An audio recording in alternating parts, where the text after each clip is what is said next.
We got Gators breakdown here. We know we're business. Gators breakdown. Because there's never a dull moment in Gator Nation. Oh, never a dull moment with the transfer portal around for sure.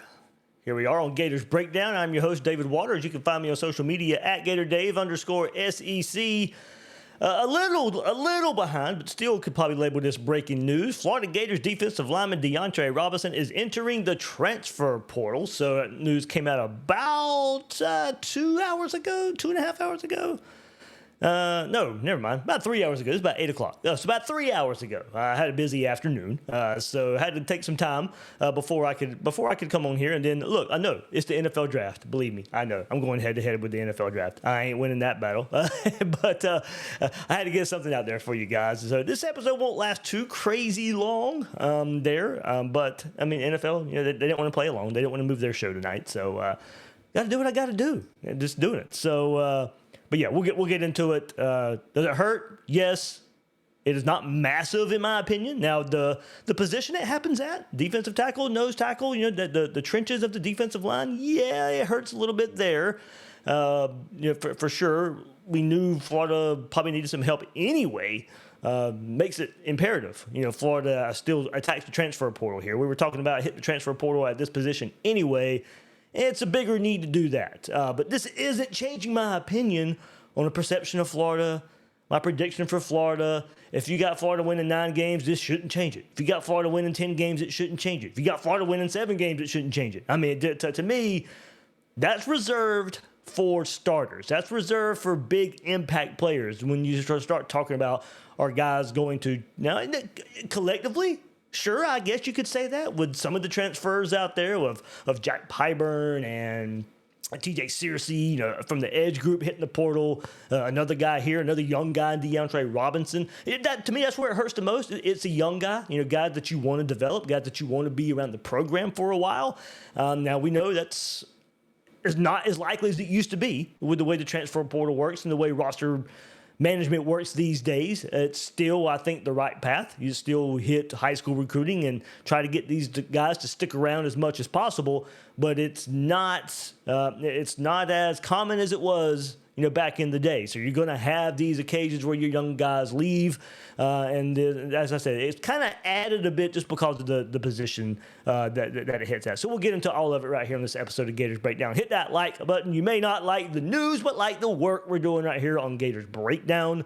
Certainly, you're trying to help us out right here. So subscribe if you haven't done so yet. Of course, when news like this drops, you get the breaking episodes. So you'll get an alert when we go live if you're subscribed. So do that for us right there as well. And comments. The comments are flying in right here. I'll try to get into some in just a second. But certainly, if you want to keep it going, the conversation is going pretty heavy right now. Gators Breakdown Plus in that Discord. Link is in the description. And extra episodes, you get commercial-free episodes, ad-free episodes of Gators Breakdown Plus right there. We're chatting in that Discord all day, every day. So, good stuff there if you want to keep the conversation going. Yeah, Tony, shut up. I know it's a quote-unquote slow sport tonight. I know. I couldn't help it. I just had to squeeze it in when I could. Going up against the NFL draft, of course. But yeah, you just got to do what I got to do.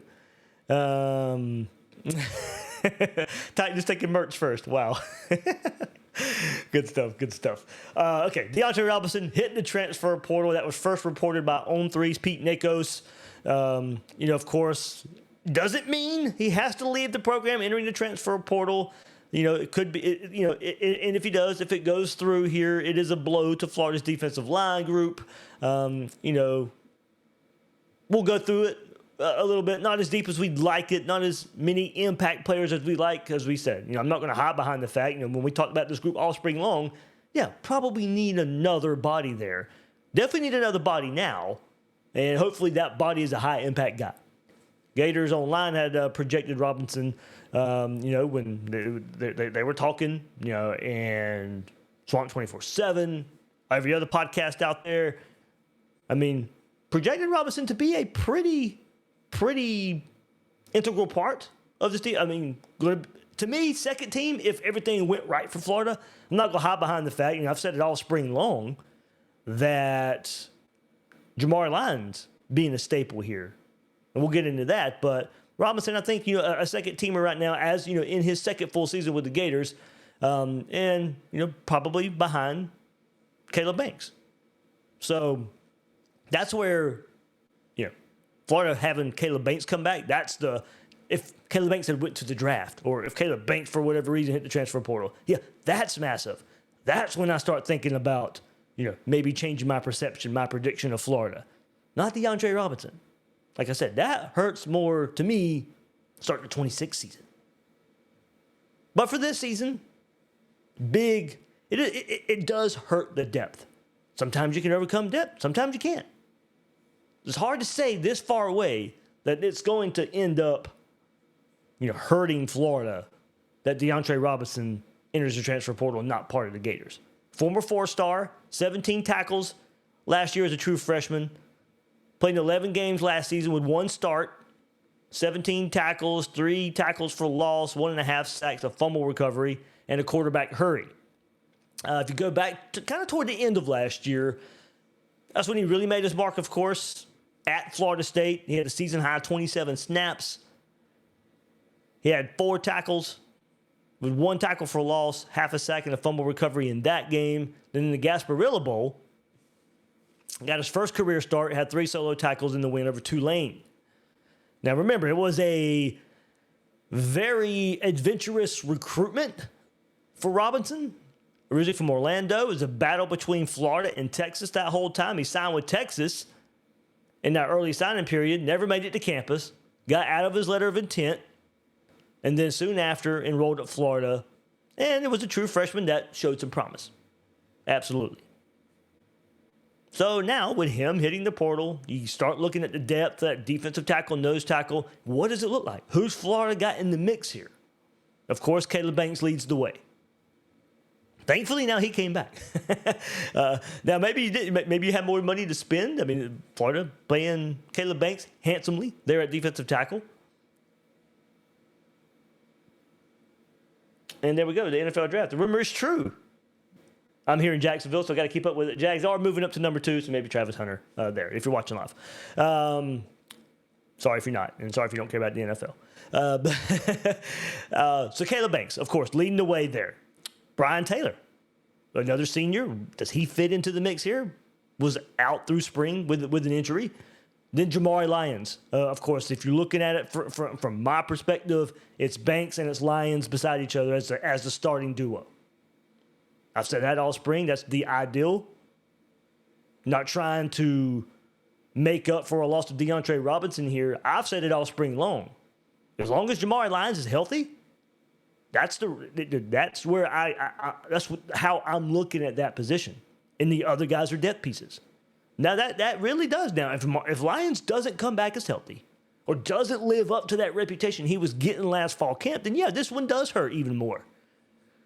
But I'm not going to sit here and throw my hands up in the air and overreact that, Florida's not going to be able to stop the run now. Nope, everybody's going to run on Florida now. No, not when I still got the main cogs that I want, I think are in play still. You got DeForest Brown, of course, redshirt sophomore. Makai Burrow in his second season, he was going to be along there with DeAndre Robinson, both guys entering their second season as sophomores. And then you had freshmen, of course, Joseph Mbachu, Stephon Shivers, Jeremiah Cloud. Shivers was getting some notoriety a little bit throughout spring practice for a true freshman. So despite multiple, defensive positions missing, starters in the spring. We know on the defensive side, so many injuries in the spring. There were some up front too. And there were some positive developments there. Makai Burrow, from all talks, intel, he made a big step, so that's good. Florida needs that even more now. Where could he line up there beside Caleb Banks? Fill in for Jamari Lyons. Jamari Lyons being out at spring, certainly competing there, was out at spring a lot more than I thought he would be. really good progress in recovering from an ankle injury. And while he was limited, at times he did look limited. Going through the drills, I didn't expect him to be cutting and putting as much weight on that ankle as he was. Was limited, but certainly very positive signs for his return. So while Banks was sidelined now, DeAndre Robinson did earn first-team reps throughout the spring, though he was limited, missed some time due to injury as well, along with Brian Taylor, as I mentioned. So DeAndre Robinson, he did play in the spring game. He was out there in the spring game too, but he was limited at times this spring as well. So I think the big question is why. This did come a bit as a surprise. When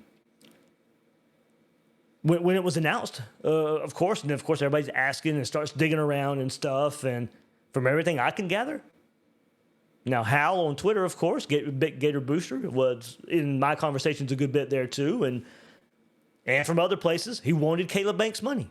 DeAndre Robinson wanted Caleb Banks' money. That's the message out there. He ain't getting that, nor should he. No way he was getting that. You sign him to that or anything close to that, it's not a good look to Caleb Banks, who has produced, who did come back. And then you spend all that money there, where you spend it all on mostly Caleb Banks and all of most of DeAndre Robinson. How you paying the other defensive tackles? So to keep numbers and to keep more depth, Florida let one walk instead of letting a few walk. That's life in college football right now.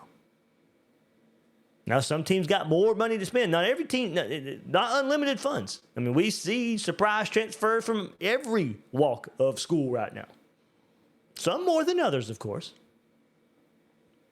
But the reality here is, of course, not unlimited funds.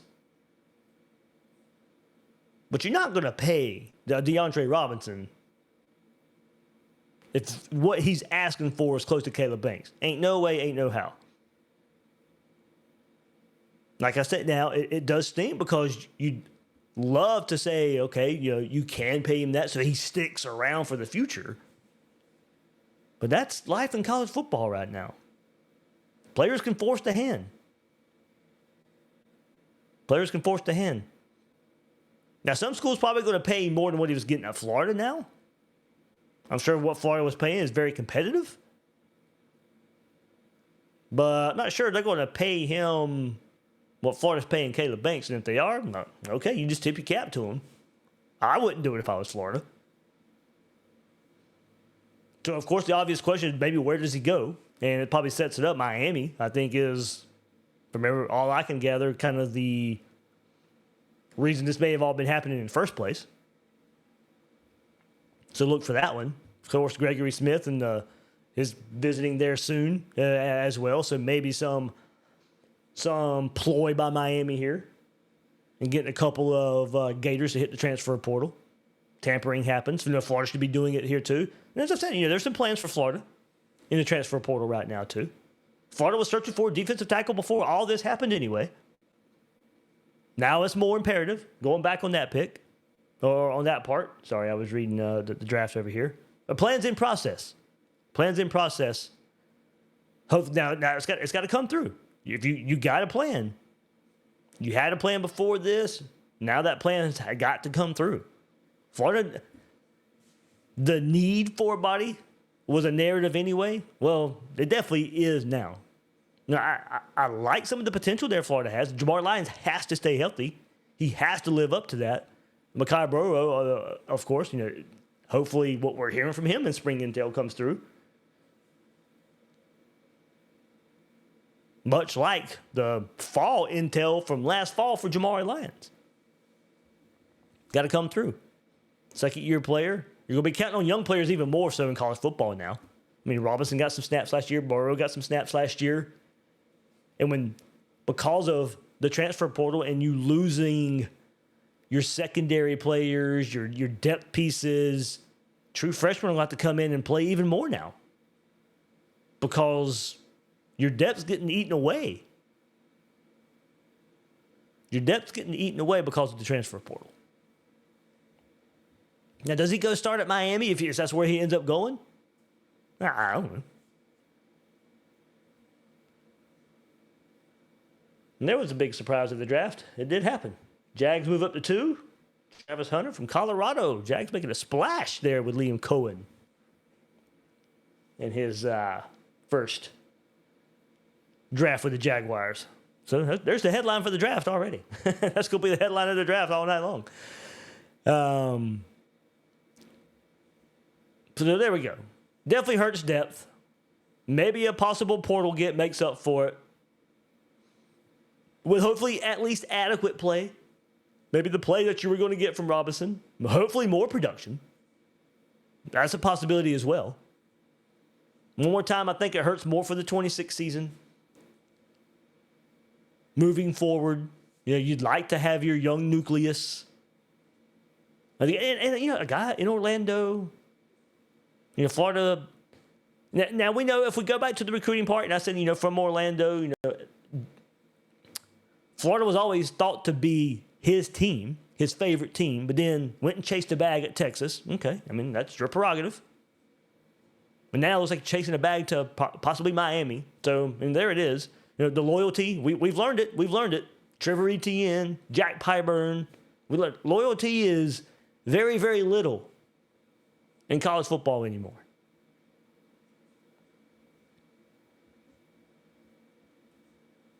But this isn't changing my prediction. It's not changing my perception of the 2025 Florida Gators. Now, if you want to sit here and say, and I'll listen to you. I'll listen to you.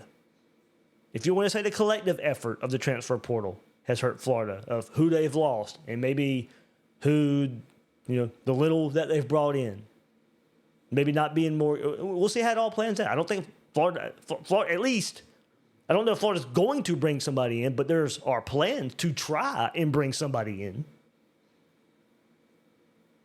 Zaquan Patterson, the safety from Miami. You're talking to the number 1 linebacker from Boise State. And now, I think there is a plan, as there has been, for defensive tackle. And I'll go back to it one more time. For this group, I think this group hinges a lot more on Jamari Lyons than I do DeAndre Robinson. And being the player that we thought he could be. Now, it makes it even more meaningful, his return. He needs to be ready to go. Needs to be ready to go. Now, if we go back, we take a look at this group one more time. Caleb Banks returning. One of the most significant returns for Florida, especially on the defensive side with Tyreek Sapp. Had those breakout performances against LSU and Ole Miss at the end of the year. And part of that, like Tyreek Sapp and Caleb Banks, like I said, this is where it does hurt. I'm not going to say this doesn't hurt. I'm not going to say it hurts so much you still can't overcome it. I think that's the way to me you have to look at this. Every team in college football these days, you're not going to be able to stack talent like you used to, no matter how good you recruit. Now, you're going to recruit. I still think high school recruiting and elite high school recruiting is the most consistent way. And your Georgias and your Ohio States and your Alabamas, those schools are still doing it. And they're still going to be in the conversation. Doesn't mean they're going to win it every year. There definitely is some more volatility in college football. I'm not going to say that, but over a 5-year period, over a 10-year period, I still think that's the way to go. But because of the transfer portal, and you've heard Kirby Smart say it. You've heard these other big-time coaches say it. Yeah, our depth is really getting hit now. So every roster out there, every school is going to look at a position group or two where they would love to be better. They'd love to be better. Georgia on defense and up front on defense, that's where they've been hit a whole lot in the transfer portal. And their secondary, their offensive line. I'm not going to sit here and say now they look at it as dire as we are as Florida fans at a position group. For Florida, I think it's some in the secondary because of injuries, and maybe some depth at corner, and defensive line. We're not hiding behind that fact. We all know it. But I think a lot of teams out there, most of the teams out there, are pointing at position groups that say, man, we wish that position group was better. That's always been the case, but even more so now with the transfer portal and your contributors going to other schools. It's hard to stack these days.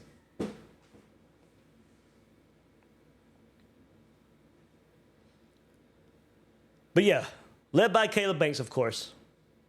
Finished his season last year, 21 tackles, 7 tackles for loss, 4.5 sacks. Brian Taylor, of course, wondering how he fits into all of this. JUCO transfer, he made 10 appearances last year, 14 tackles in those 10 appearances, 2 tackles for loss, quarterback hurry. See his first career start against Texas in place of Caleb Banks, who was banged up that week. Tavoris Brown, as I said, he's now on scholarship after joining Florida as a walk-on junior college transfer last season. Appeared in 3 games, 26 snaps. Played against Texas as well. 6'7", 290 pounds. Can you get more out of him? Has the size, of course, to play nose tackle, 3 technique up front. Makai Burrow, as I said, went through spring. Some intel out of spring was he made some strides this season. 6'5", 351 pounds.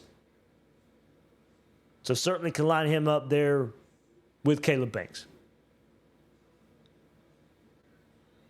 Had an immediate role last year, 14.3 snaps per game over his first 3 contests.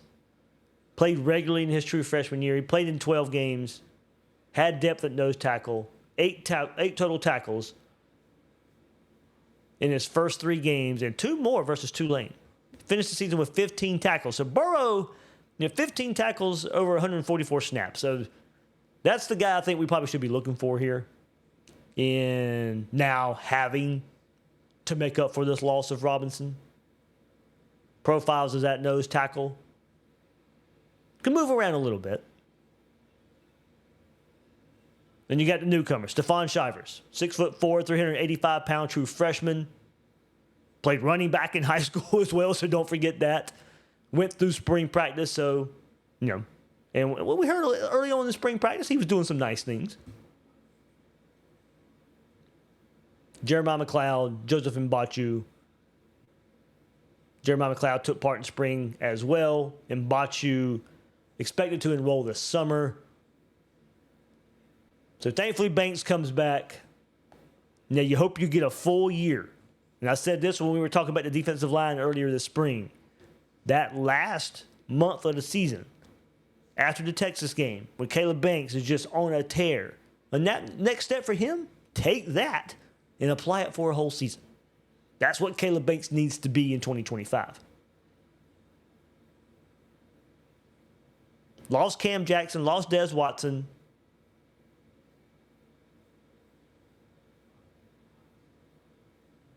Just bigger, now nose tackle. Nose tackle for the Gators. Jamari Lyons, I think, leads the way. Got to be healthy. And then Makai Burrow. So to me, that's your top 3 when you're looking at this defensive tackle, nose tackle group.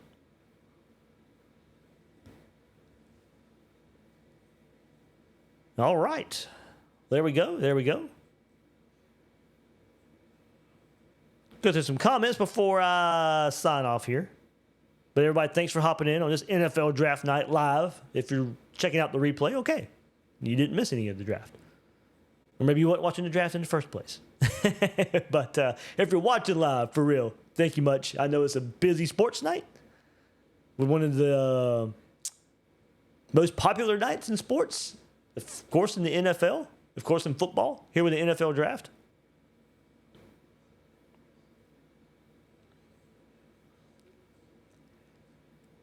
Oh, good stuff.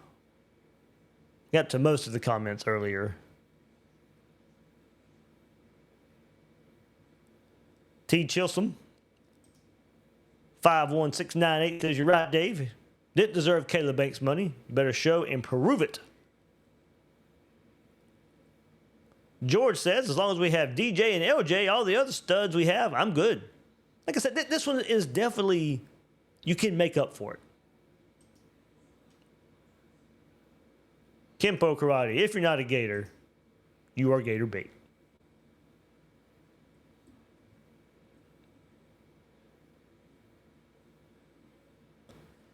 All right, everybody. Thank you so much for hopping in. Short notice episode for the big news. DeAndre Robinson hit the transfer portal. Who knows? Maybe it gets worked out. I wouldn't think it will, but maybe it does. Maybe it does. As I've said for a lot, I'd rather have him than not have him. But does it mean in the end that it has to hurt Florida? So good stuff. Good stuff. All right, I think that's it. I do think that's it. I know I said good stuff. Good stuff to discuss.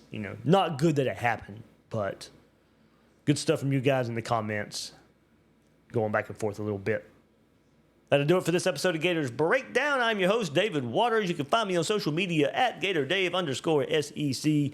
Guys and girls out there, thank you for joining me on this episode of Gators Breakdown.